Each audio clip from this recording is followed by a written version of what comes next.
அதெல்லாம் பக்கம் போகாமல் இருக்குன்னு சொல்கிறேன். எல்லாரும் ஜாலியாக இருக்கீங்க, எல்லாம் யூனிட்டியாக இருக்கீங்க, எல்லாம் ஒற்றுமையாக இருக்கீங்க, சந்தோஷமாக இருக்கீங்க. பட் என்னோட காலங்கள் அப்படி இல்லை. ஏன்னா லாக்டவுன் அது மட்டும் இல்லாமல் இவ்வளோ சோசியல் மீடியா இதெல்லாம் இதுக்கு முன்னாடி ஒரு உலகம் இருந்துச்சு.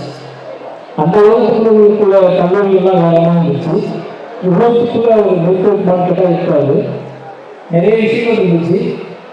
அதெல்லாம் தாண்டி தான் படிக்கணும். படிக்கும்போது அது தெரிஞ்சுங்க நமக்கு என்ன வரும் என்ன வராதுன்னு சொல்லி. அப்படி வந்து எனக்கு லாவை விட சினிமா ஈஸியாக வரும்போது தோணுச்சு. நான் வந்து கிளம்பி சினிமா பார்த்தேன். சினிமா அப்படிங்கிறது வந்து ஷூட்டிங் ஸ்பாட்டில் கற்றுக்கிறது கிடையாது. நான் 3 படம் தான் அஸ்மேட்டாக ஒர்க் பண்ணியிருக்கேன்.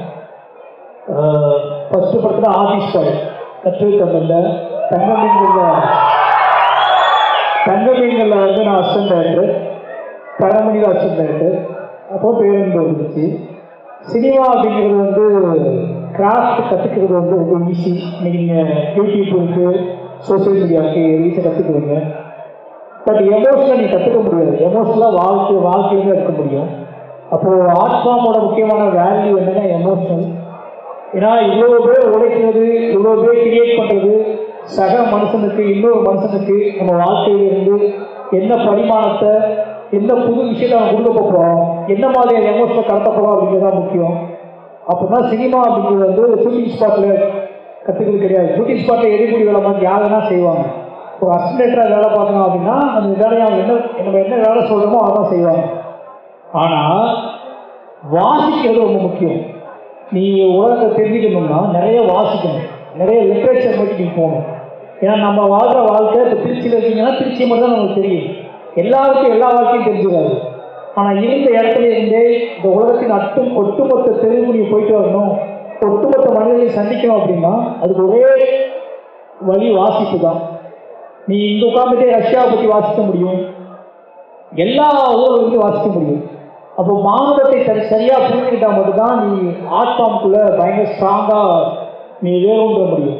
அப்போ முதல் வேல்யூ என்னன்னா மானுடத்தை புரிஞ்சுக்கிறது, மனிதர்களை புரிந்து கொள்வது, சக மனிதர்களை புரிந்து கொள்வது. அதுக்கு முக்கியமான நோக்கம் வாசிக்கிறது மட்டும்தான். வாசிக்கிறது எழுதுறது தான். அப்போ நான் சினிமா கற்றுக்கிறது 3 படம் ஒர்க் பண்ணாலும் 15 வருஷம் ராம்சா கூட இருந்திருக்கேன். இந்த 15 வருஷத்தில் நான் 3 படம் தான் ஒர்க் பண்ணேன். ஆனால் அந்த 15 வருஷமும் நான் வாசிப்பு தான் இன்னைக்கு இடத்துக்கு வந்து. அதான் என்ன சொல்கிறது, உங்களுக்கு எல்லா கதையுமே தெரிஞ்சிருச்சு. உங்களுக்கு தெரியாத கதை அப்படின்னா உங்கள் அப்பா அம்மாவோட கதை உங்களுக்கு தெரியாது, உங்கள் தாத்தா பாட்டி கதை உங்களுக்கு தெரியாது, அவங்களோட கஷ்டம் உங்களுக்கு தெரியாது, அவங்களோட வழி உங்களுக்கு தெரியாது, அவங்க எங்கேருந்து எங்கே வந்தாங்க, எப்படி உங்களை தூக்கிட்டு வந்தாங்க, உங்களுக்காக அவங்க வாழ்க்கையை எப்படி அர்ப்பணிச்சுட்டாங்க. அப்போ இதை தெரிஞ்சுக்கிறது மூலமாக உன்னோட சந்ததியை எப்படி உருவாக்க முடியும் அப்படிங்கிறது தான் முக்கியமான கேள்வியாக இருக்குது. அப்படிங்கும்போது உங்களுக்கு முன்னாடி உள்ள எல்லா கதையும் தெரியுது, பின்னாடி உள்ள எந்த கதையுமே உங்களுக்கு தெரிய மாட்டேங்குது அப்படின்னு இருக்குல்ல. நீங்கள் இவ்வளோ பசங்க ஒரு உட்காந்துருந்தீங்கன்னா இந்த யூனிட்டி வர்றதுக்கே ஒரு பெரிய கதை இருக்குது. இவ்வளோ பேர், இத்தனை பெரிய கல்லூரியில் இவ்வளோ மாணவர்கள், அது மட்டும் இல்லை இந்த மாணவர்களுக்கு முன்னாடி நான் வர்றதுக்கே ஒரு பெரிய கதை இருக்குது. இந்த மாணவர்களுக்கு முன்னாடி நான் ஒரு சீஃப் கெஸ்டாக உட்காந்துருக்கேன்ல, யோசிச்சு பார்த்தா அது பெரிய விஷயம். அப்போ நான் வந்துட்டு உங்களுக்கு தெரிஞ்ச கதையை பேச முடியாது. நான் இங்கே எப்படி வந்தேன்னு பேச முடியும். யாரா இவன் எப்படா இவ்வளோ தூரத்துக்கு வந்தான், இவனுக்கு எந்த தகுதி இருக்குது, எந்த அடிப்படையில் நமக்கு சீஃப் கெஸ்டாக வந்திருக்கான ஒரு கேள்வி இருக்குல்ல. அதுக்கு ஒரு கதை இருக்குது, அதுக்கு ஒரு வரலாறு இருக்குது. அந்த கதையை தான் இனிமேல் தேவைப்படும் நினைக்கிறேன். ஒவ்வொரு மனுஷனுக்கும் அந்த கதை தான் முக்கியம் நினைக்கிறேன். அப்படியாப்பட்ட கதைகள் இனிமேல் ஸ்டார்ட் ஆகுது தமிழ் சினிமாவில். இந்த ரவுண்ட் பேர் ரேபிட் ஃபயர் ரவுண்ட். அதாவது நான் கேள்வி கேட்டேன், நீங்கள் டக்குன்னு பதில் சொல்லணும், அவ்வளோதான். முதல் கேள்வி, உங்கள் ஃபில்ம் மேக்கிங் ஸ்டைலில் ஒரே வார்த்தையில் டிஸ்கிரைப் பண்ணனா எப்படி சொல்லுவீங்க? சமூக நீதி. உங்களுக்கு பிடிச்ச ஒரு ஃபேவரட் டைரக்டர்? எனக்கு பிடிச்ச ஃபேவரட் டைரக்டர் நீங்கள் உங்கள் பேர் கூட சொல்லிக்கலாம், அவங்க சொல்லலாம். ராம். கர்ணனா மாமன்னனா? கர்ணனா மாமன்னனா? கர்ணனே மாமன்னன் தான். ஒரு படம் எடுக்கணும்னு ஆசைப்பட்டீங்கன்னா அது என்ன படமா இருக்கும் சார்? இது இப்போதைக்கு வந்து என்ன படமா இருந்தாலும் இருக்கலாம். படம் இருக்குங்க, ஏதாச்சும் படம் எடுக்கணும்னு ஆசைப்பட்டீங்கன்னா படம் எடுத்துருக்கீங்களா? இல்ல சார், வேற படம் சார் இது. புரியல. உங்க படம் தவிர்த்து வேற ஏதாச்சும் படம் எடுக்க ஆசைப்பட்டீங்க? என் படம் தான் நான் எடுக்க முடியும். இல்ல அது கேள்வி புரியல. வேற ஜோடி சொல்றியா? இல்ல சார், இப்போதைக்கு வந்து ஏதாச்சும் படத்துல சினிமா உலகத்திலே வந்து எந்த படமா இருந்தாலும் லைக் ரிலீஸ் ஆன படம் கூட இருக்கலாம், ஏதாச்சும் படம் எடுக்கணும்னு ஆசைப்பட்டீங்கன்னா எந்த படமா இருந்திருக்கும்? அதான் ரிலீஸ் ஆயிடுச்சு. இது நான் எடுத்தா நல்லா இருக்கும். ஆமா சார், ஆக்சுவலா அப்படிலாம் எடுக்க முடியாது. அதாவது அவங்க கதையை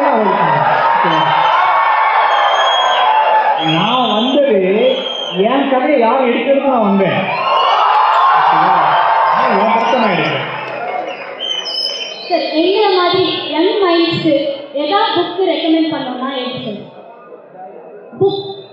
புத்தகம் ரெக்கமெண்ட் பண்ணோம்னா புத்தகத்தெல்லாம் ரெக்கமெண்ட்லாம் பண்ண முடியாது. ஏன்னா அவங்களுக்கு நான் ஒரு புக்கு வாசிச்சிருப்பேன், எனக்கு ரொம்ப பிடிச்சிருக்கும், நான் சொல்லுவேன், நீ திட்டிகிட்டே வாசிப்ப 10 பக்கம் படிப்பேன், அவன் பிடிக்காது, இவங்க நல்லா இருக்கு சொல்லிட்டானே அப்படின்னு படிப்பேன். ஓகேவா? புத்தகம் அப்படிங்கிறது நீ யார் தேடி கண்டறிகிறது. நீ வந்து எந்த புத்தகம் எது கைசிக்கு வாசி. அது 1000 பக்கம் உள்ள புத்தகம். அந்த 1000 பக்கம் உள்ள புத்தகத்தில் அதிசயம் அப்படிங்கிறது கடைசி பக்கத்தில் கூட இருக்கலாம். 1000 பக்கத்துக்கு அவசியம் கிடையாது. அந்த 1001 பக்கத்தில் கூட நீ தேடி கண்டறியக்கூடிய விஷயம் இருக்கலாம். அதனால் தயவு செஞ்சு வாசிங்க. இவங்க சொன்னாங்க அவங்க சொன்னாலும் வாசிக்காத, நீயாவே தேடிப்போ. ஏன்னா அந்த காலகட்டத்தில் நீ வந்துட்டே இப்போ. நாங்கள் இருக்கும்போது எனக்கு எதுவுமே தெரியாது, புக்கு எங்கே கிடைக்குமே தெரியாது. இன்றைக்கி உங்கள் கையில் இருக்க ஃபோன் மூலமாக உங்களுக்கு என்னென்னலாம் வேணும் அப்படிங்கிறதே உங்களுக்கு தெரியும். இப்போ உன்னோட வயசு, உன்னோட அனுபவம், உன்னோட தேடல் எல்லாமே சாத்தியமான ஒரு நாளில் நீ வாழ்ந்துக்கிட்டு இருக்க. தயவு செஞ்சு புரிஞ்சுக்கோ. இன்னொருத்தருக்கு சொல்லி கேட்டு நீ வாழ்ற இடத்துல நீ இல்லை. ஒன்றையே அனலைஸ் பண்ணிக்கிற சமூகமாக நீங்கள் இருக்கோம். ஒவ்வொரு இண்டிவிஜுவல் பர்சனும் ஒரு மீடியாவாக மாறிட்டான். ஒவ்வொரு இண்டிவிஜுவல் பர்சனும் மீடியாவை மாறினதுனால தன்னைத்தானே சுய பரிசோதனை செஞ்சுக்கிற இடத்துல நம்ம வந்துட்டோம். தயவு செஞ்சு ஒன்றை நீயே யோசி, உனக்கு தேவையான புத்தகத்தை நீயே தேடிக்கும். சார் ஏதாச்சும் புது ஜான்ரா எக்ஸ்ப்ளோர் பண்ற விரும்புறீங்களா சார்? ஏதாவது புது ஜான்ரா பட வகை, இது வரைக்கும் எடுக்காத பட வகை, நீங்க எடுக்காத படம்? மனிதர்களே இல்லாமல் ரொம்ப விலங்குகள் வச்சோ படம் எடுக்கணும்னு ஆசை. சார் இந்த ஆக்டரோட நான் கண்டிப்பா ஒர்க் பண்ணியே ஆகணும்ப்பா அப்படின்னா அது யார் சார்? இந்த ஆக்டர் நீங்க பெரிய விஜயகாந்த் கேள்விப்பட்டோம்.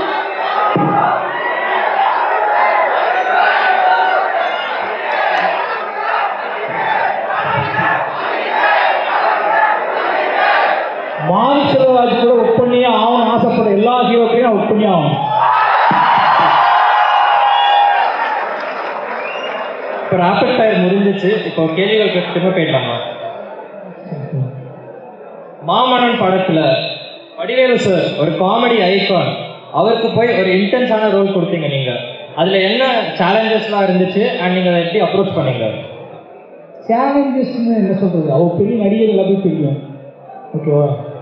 நம்ம காமெடியாக நிறைய பண்ணியிருக்காரு. பட் ஆனால் அவருக்குள்ள ஒரு பயங்கரமான ஒரு திறமை தெரியும். அதனால் வந்து அவர் நிஜ யதார்த்தத்தை சினிமாவுக்காக பண்ணணும்னு இருக்குல்ல, சினிமாவுக்காக பண்ணதான் காமெடி. அதை மட்டும் தூக்கிட்டு நீங்கள் லைவாக என்ன இருப்பீங்களோ, லைவாக எந்த உணர்ச்சியில் வாழ்வீங்களோ அப்படி பண்ணலான்னு சொல்லி ஆரம்பிச்சப்பறம் தான் இந்த படம். சேலஞ்சுனா எனக்கு ரொம்ப பிடிக்கும் காமெடியை. நான் நிறைய காமெடி சிரிச்சிருந்தேன்ல. இப்போ சேலஞ்சு எனக்கு என்ன அப்படின்னா, நான் விழுந்து சிரிச்ச ஒரு ஆக்டரையே நான் சிரிப்பே விடாமல் இருக்குன்னு அதை இன்டென்ஷனாக மாற்றுவாங்க. அது எனக்கே ஒரு பெரிய சவால். நான் ஒரு எல்லா படம் பார்த்து சிரிச்சிருக்கேன். ஆனால் நானே வந்து சிரிப்பு வரக்கூடாது அப்படிங்கிறதுக்காக என்னையை கட்டுப்படுத்திக்கிட்டு வேலை பார்க்குறேன்ல, அது பெரிய சவாலாக இருந்துச்சு. கண்டிப்பாக பாராட்டி தான் சார் வேணும் உங்களுக்கு. கண்டிப்பாக சார் உங்கள் படங்கள் எல்லாத்துலேயும் பெண்களுக்கு ஒரு ரொம்ப ஸ்ட்ராங்கான ரோல் கொடுத்துருக்கீங்க சார். விமன் சென்ட்ரிக் ஃபிலிம் பற்றி உங்கள் ஒப்பீனியன் என்ன சார்?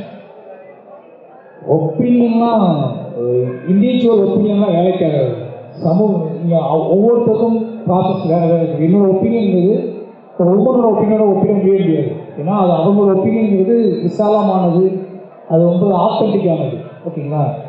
நாம் முடிஞ்ச அளவுக்கு நம்மளால் குறைந்தபட்ச புரிதல் நம்ம அம்மா, நம்ம அப்பா, அக்கா, நம்மளோட காதலி, நம்மளோட மனைவி, இவங்களை வச்சு நமக்கு ஒரு புரிதல் வந்துருக்குல்ல, அதை வச்சு தான் நம்ம ஷூட் பண்ணிட்டு இருக்கோம். என்னோட படங்களில் வரக்கூடியவங்க ஃபுல்லாமே என்னோட வீட்டில் நான் பார்த்து வளர்ந்த பெண்கள். அவங்க எல்லாருமே உழைக்கக்கூடிய பெண்களாக இருந்தாங்க, நேசிக்கக்கூடிய பெண்களாக இருந்தாங்க, சுதந்திரமான பெண்களாக இருந்தாங்களா அப்படின்னு கேள்வி எனக்கு இருக்குது. அதை நான் இன்னும் தேடிக்கிட்டே இருக்கேன். நிச்சயமாக எனக்கே சரியான புரிதல் இன்னும் வரல உமன் சென்ட்ரிக்கை பற்றி சொல்லணும் அப்படின்னா. அப்படி ஒரு பறந்துபட்ட சிந்தனை வரும்போது நானும் உமன் சென்ட்ரிக் மூவிஸ் எடுப்பேன். மியூசிக் எனக்கு ரொம்ப பிடிச்சது. மியூசிக் தான் எங்கள் சினிமாவை கூட்டி வந்துச்சு. பேசிக்கலி ஒரு டான்ஸர். டான்ஸராக இருக்குன்னா அவங்க மியூசிக் பிடிக்கணும். மியூசிக் தான் அவன் டான்ஸ் ஆட முடியாது. அதனால மியூசிக் ரொம்ப பிடிக்கும் அப்படிங்கிறனால மியூசிக் தான் சினிமாவை கூட்டி வந்ததுனால எனக்கு என் படங்களில் வந்து யூனிக்கான விஷயங்கள் நான் இருக்கணும்னு ஆசைப்படுவேன். ஒரு பாடல் அப்படிங்கிறது வந்து எமோஷனலாக போய் அட்டாச் ஆகணும்னு நினைப்பேன். ஏதோ வகையில் அது ஒரு வாழ்க்கையை எடுத்துகிட்டு போகணும், மக்களுக்கு தெரியாது. சும்மா வெறுமனை எந்த உணர்ச்சியும் இல்லாமல் ஒருத்தர் ஆடவே முடியாது. அவனுக்குள்ளே ஏதோ ஒரு உணர்ச்சி இருக்கணும், கொண்டாட்டம் இருக்கணும், துயரம் இருக்கணும், ஏதோ ஒன்று இருக்கணும். அந்த அடிப்படையில் மியூசிக் இருக்குன்னு ஆசைப்படுவேன். என்னோட மியூசிக் டேரக்டர் அதுதான் சொல்லுவேன். இந்த மியூசிக் நீ கிரியேட் பண்ணுற மியூசிக் என் வாழ்க்கையை இன்னொரு மனுஷனுக்கு கடத்துவதற்கு பயன்படணும். வெறுமனை அது கொண்டாட்டத்துக்கு ஒரு 10 நாள் ஆடுறதுக்கு பயன்படக்கூடாது. அவங்களோட வாழ்க்கையே அவன் 10-15 வருஷத்துக்கு பின்னாடி போய் யோசிக்கிற அளவுக்கு அந்த மியூசிக் ஏதோ வேலை செய்யணும் அப்படின்னு நினைப்போம். அப்படி சேர்த்து என் மியூசிக்கை கிரியேட் பண்ணுவோம் எப்போதும். சார், அடுத்து நம்ம எஸ் ஆர் நோ கொஸ்டின்ஸ் போகலாம். அதாவது நான் கேள்வி கேட்டேன், எஸ் ஆர் நோ தான் ஆன்சராக இருக்கும். ஒன்று எஸ்னா எஸ் சொல்லலாம், நோன்னு நோ சொல்லலாம். ரீசன் கொடுக்கணும்னா உங்க இஷ்டம். ஃபர்ஸ்ட் கொஸ்டின் வந்து சார், நீங்கள் என்னைக்காச்சும் தியேட்டருக்குள்ள யாருக்கும் தெரியாமல் போயிருக்கீங்களா உங்கள் படத்தை பார்க்க ஆடியன்ஸ் இருக்கிறப்போ?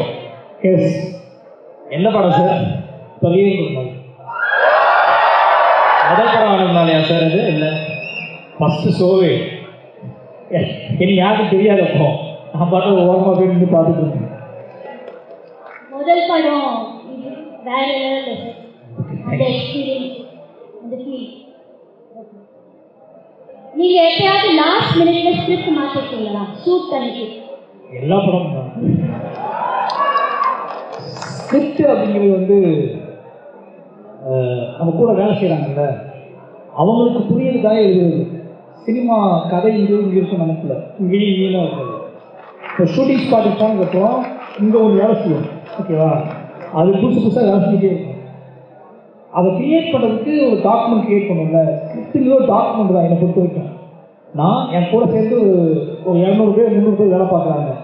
அப்போ அவங்களுக்கு இந்த கதைனா என்ன, இந்த கதையோட வேர்ல்டு என்ன, இந்த கதையோட கதாபாத்திரங்கள்லாம் யார் அப்படிங்கிறத தெரிஞ்சுக்கிறதுக்காக ஒரு டாக்குமெண்ட் கிரியேட் பண்ணுறேன். அதுதான் ஸ்கிரிப்டு. ஆனால் அந்த ஸ்கிரிப்டோட எமோஷனல் எங்கே இருக்குன்னா இங்கே இருக்குது, ஓகேவா? அப்போ இதை வச்சு தான் நான் வேலை பார்ப்பேன். அப்போ என் கதை ஸ்கிரிப்டுக்கும் படமாக ரிலீஸ் ஆகுறதுக்கும் நிறைய வித்தியாசம் இருக்கும். எல்லாருக்குமே தெரியும், நீங்கள் பைசன் இப்போ எடுத்துட்டு இருக்கீங்க. துருவ விக்ரம் சாரோட 3வது படம் ஹீரோவா. ஸோ அதை பற்றி கொஞ்சம் ஏதாச்சும் சொல்ல முடியுமா? எப்படி படம் வந்துட்டுருக்கு? நானே ரொம்ப இன்ட்ரெஸ்டாக தான் இருக்கேன். ஏன்னா ஃபஸ்ட் டைமாக என்ன சொல்கிறது, எமோஷ்னல் தாண்டி ஒரு மோட்டிவேஷனல் ஃபிலிமாக ஃபஸ்ட்டாக ட்ரை பண்ணுறோம், ஓகேவா? ஒரு ஸ்போர்ட்ஸ் ட்ராமா படம். அது பெரும் முயற்சி போட்டு படம் எடுத்துகிட்டு இருக்கோம்.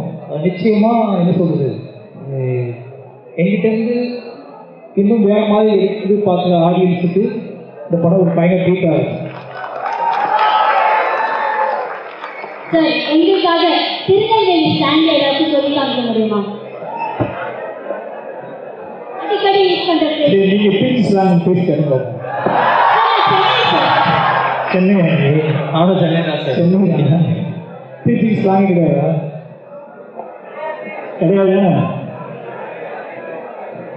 ஆடியன்ஸ் வந்து திருநெல்வேலியிலேருந்து எவ்வளோ பேர் இருக்கீங்க? ஏன்னா அங்கேருந்து எப்படி எழுதுவாங்க?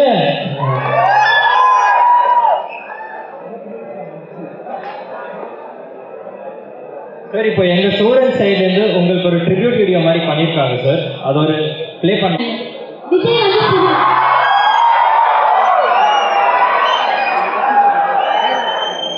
விஜய் வந்து சினிமா விட்டு போறதை பற்றி நீங்க என்ன நினைக்கிறீங்க சார்?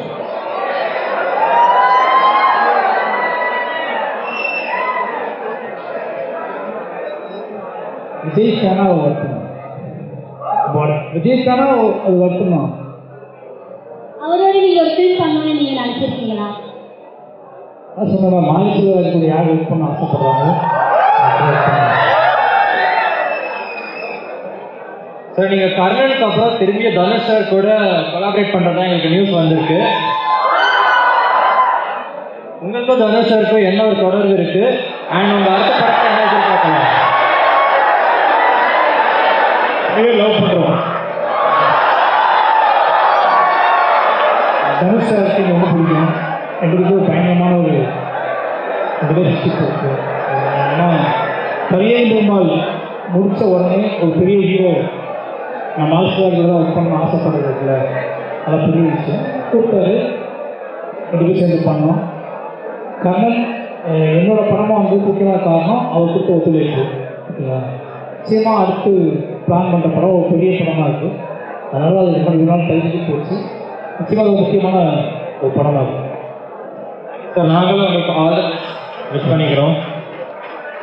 சார் நீங்கள் வந்து திருநெல்வேலியில் தான் நிறைய படம் எடுத்துருக்கீங்க. சென்னை ஷிஃப்ட் ஆனதுக்கப்புறம் நீங்கள் என்ன மாதிரி டிஃப்ரென்சஸ்ஸாக நோட்டீஸ் பண்ணீங்க சார்? ஃபில்ம் மேக்கிங்கில் இருக்கட்டும், அங்கே இருக்கிறதா இருக்கட்டும். அப்படிலாம் இல்லை. சென்னையில் வாழ்வேன், சென்னையில் சாப்பிடுவேன், சென்னையில் தூங்குவேன். நான் நினச்சிட்டு எல்லாம் திருநெல்வேலியாக நினச்சிட்டு இருக்கேன். சென்னையில் ட்ராவல் பண்ணிட்டு இருக்கோம். அவ்வளோ ப்ராசஸ் மட்டும் நடக்கும் சென்னையில். என் லைஃபோட போஸ்ட் ப்ரொடக்ஷன் சொல்லுவாங்கல்ல சினிமாவில், என் லைஃபோட போஸ்ட் ப்ரொடக்ஷன் சென்னையில் நடக்கும். ஓகேவா?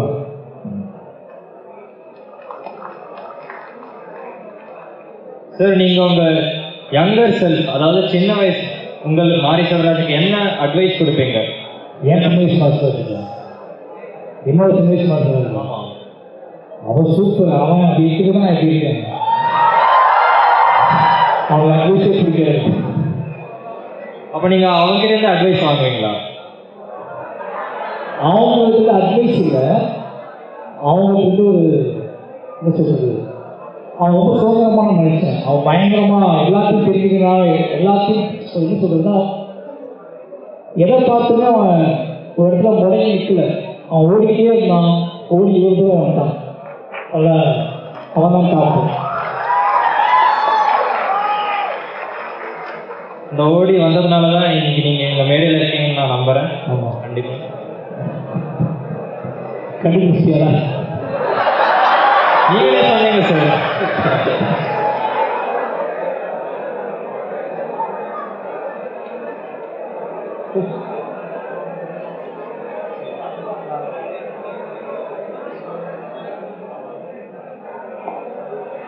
சார் நீங்கள் தியேட்டரில் பார்த்த முதல் படம் என்னது? தேட்டரில் பார்த்தா முதல் படம் தேட்டரில் பார்த்த பணக்காரன்.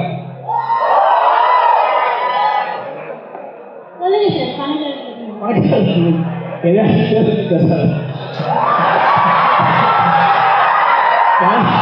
பணக்காரன் படம் பார்த்தேன். அது ஞாபகம் இருக்கு எனக்கு. வீட்டில் அம்மா கூட்டி போனாங்க. அந்த படம் பார்த்த ஞாபகம் எனக்கு இருக்கு. அது லைட்டாக ஞாபகம் இருக்கு. அவ்வளோ. Thank you so much, sir. Thank you. It's very great having you here, interacting with you. I hope all of the students are happy seeing you here. Thank you. They are happy from the bottom of our hearts. We really wish all the very best for your future endeavors. Yeah, thank you. எல்லாத்துக்கும் ரொம்ப நன்றி. மாணவர் என்ன சொல்றது, பொதுவாகவே நம்ம இவ்வளோ வேலை பார்க்குறது, இவ்வளோ படங்கள் எடுக்கிறது காரணம் வந்து எங்கள் வயசில் உள்ளவங்க எங்களை புரிஞ்சுக்கணும்னா இல்லை, நெக்ஸ்ட் ஜென்ரேஷன் என்னவா மாறணும் அப்படிங்கிறத இத்தனை படங்கள் எடுக்கப்படுது. நிச்சயமாக உங்கள் முன்னாடி வந்து இன்னொரு தலைமுறையோட அடையாளமாக இருக்கக்கூடிய முன்னாடி உட்காந்து இந்த நேரத்தை செலவிட்டது ரொம்ப நன்றி. தேங்க்யூ.